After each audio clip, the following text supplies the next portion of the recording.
রাজের তিন কন্যা অম্বা অম্বিকা ও বালিকা। তাই কাশীরাজ তিনি তার তিন কন্যার করেছে সংবর সভার আয়োজন। তাই দেশ বিদেশ রয়েছে আমন্ত্রণ। দেশ বিদেশ থেকে রাজা রাজপুত্রগণ তারা সংবর সভায় করছে আগমন।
Yeah.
তোমার কাজ কিছু হবে না।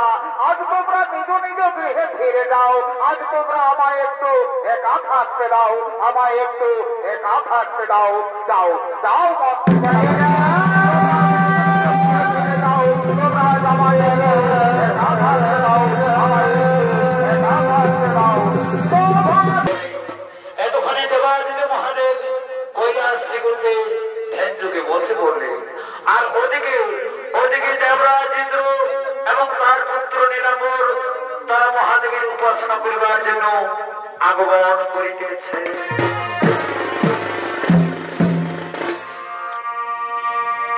এবং তপস্যা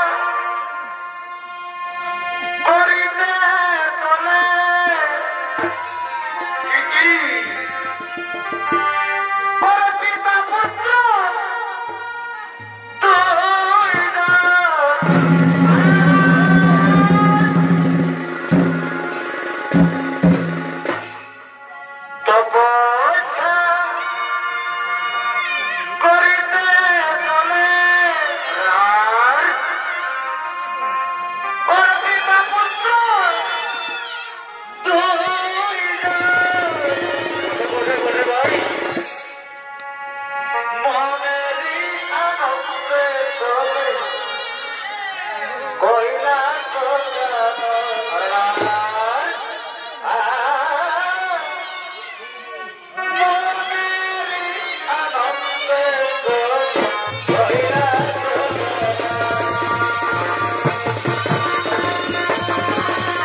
চলে তুমি এই মুহূর্তে নন্দন কাননে চলে যাও, সেখান থেকে পুষ্প চয়ন করে আনবে পুত্র।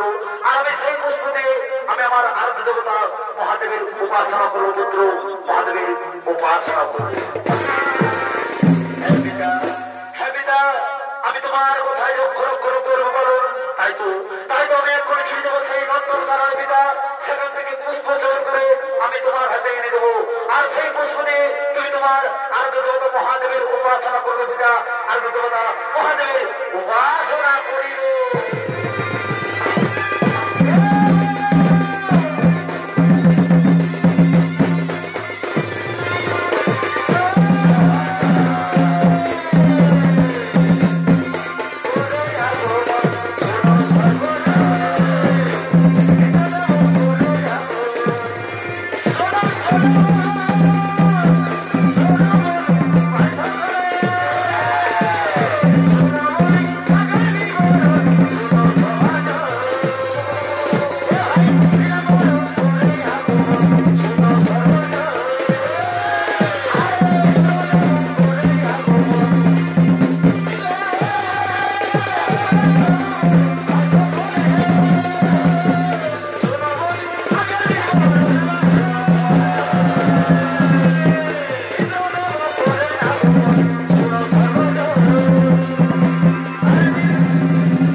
মহাদেবের উপাসনা করো বেটা। হ্যাঁ পুত্র, হ্যাঁ পুত্র, তাই হবে। তা পুত্র, তোমার হাতের পুষ্প আমার হাতে দাও। এসো এসো পুত্র নিলাম, তুমিও আমার সাথে আজ একসাথে মহাদেবের উপাসনা করো পুত্র, একসাথে মহাদেবের উপাসনা করো। তাই শুনে দর্শক মন্ডলী, এদিকে দেবরাজ ইন্দ্র এবং তার পুত্র নীলাম্বর তারা একসাথে মহাদেবের উপাসনা করিতে লাগলেন।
Oh,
আর পুত্রী দুর্গা মর্ত